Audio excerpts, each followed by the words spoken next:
let's get into it, man. Had a great opening match with Cody Rhodes retaining his WWE Championship against Kevin Owens. What do you guys make of that match? In the first match of the night, I thought that was great for the energy of the crowd. But what do you guys make of this match? All right, so it was a great way to kick off the show. This was a very great match, and the best part of it for me was just the storytelling. They on SmackDown they had played into the whole, Kevin Owens' history, with other superstars when him and Cody had that face-to-face beforehand, and and they teased it, so many times in the match, whether it's Kevin Owens, trying to tease the power bomb, tease a low blow, they told that story so well, so much so that after the finish, Cody gets the win, goes to shake KO's hand, and then initially he rejects it, looking off into the crowd. Then they finally both come in embrace, kind of like Eric Bischoff had described it as like a Japanese style finish. I guess apparently in New Japan and other organizations back in Japan back in the day, that was like a classic way for like two baby faces to close out their matches. So I thought that storytelling aspect of it was very good, and obviously the in-ring portion of it was also very good. You're always gonna get a solid match from Cody Rhodes and Kevin Owens. He can pretty much adapt to any style, and he's always very consistent in the ring. So it was a great match, great storytelling, great way to open up the card. Yeah, I agree. The wrestling itself was great.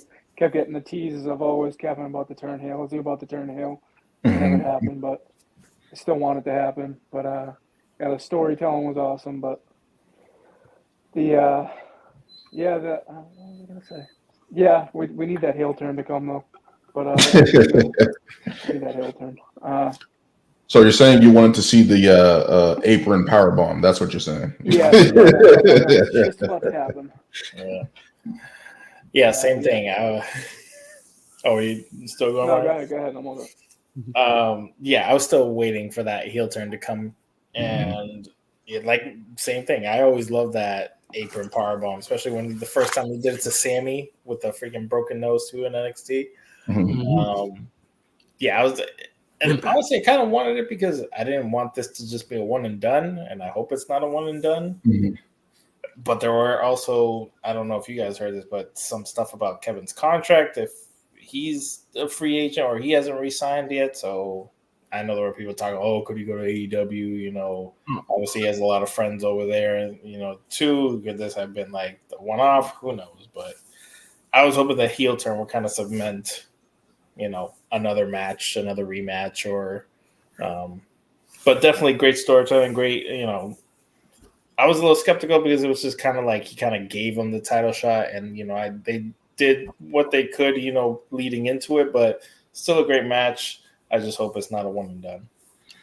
All right, so Daniel, before you go, Lewis, I think they Solo had a promo on SmackDown where he pretty much said that whoever wins the title, he got next. And I think the dirt sheets are reporting that that's going to be a title match coming up at Bad Blood. That's going to be Cody Solo too.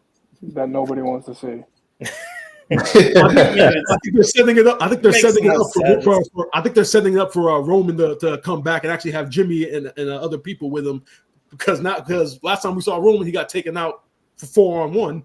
So realistically, it would make sense if he's going to come back and screw Solo again. That he's going to have more people with him. Definitely Jimmy, probably Paul Heyman, and you might get a surprise with Jay or whatever. So what you guys are saying is that you guys don't want Solo to challenge for the title. I'd rather have Jacob Fatu challenge for the title. I would rather have Jacob Fatu as well. You mean this guy that was just in the walking boot who just got hurt? Story. Again, Jacob Fatu was just more interesting than Solo is. He's not the tribal chief. He's in a boot. He can't do it in a boot. He's in a boot, and he's still more intimidating and interesting than a lot of people on the roster. This dude's super kick. Very surprised that they're letting this man just super kick people with a freaking boot on.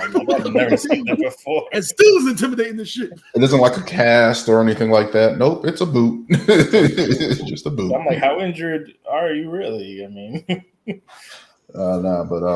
Yeah, I thought the match was great. Great energy from both of those guys. You know, you're pretty much going to know what you're going to get out of Cody at this point. But as always, his opponents that I'm impressed by that they go in there and put on a good show.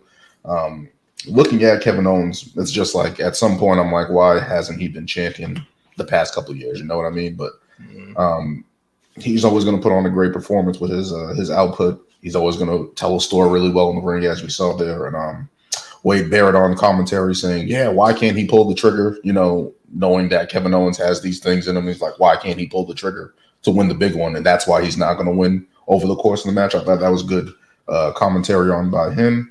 But the match was pretty impressive. I love the match. Great opener. I thought Cody did a hell of a job. I thought Kevin did a good of a job. Moving on to Solo, I think it's only right that it circles back to him, right? Because they need to continue to tell the story of the bloodline, and Cody is wrapped up in this bloodline storyline until he faces Roman or The Rock, whichever one comes first.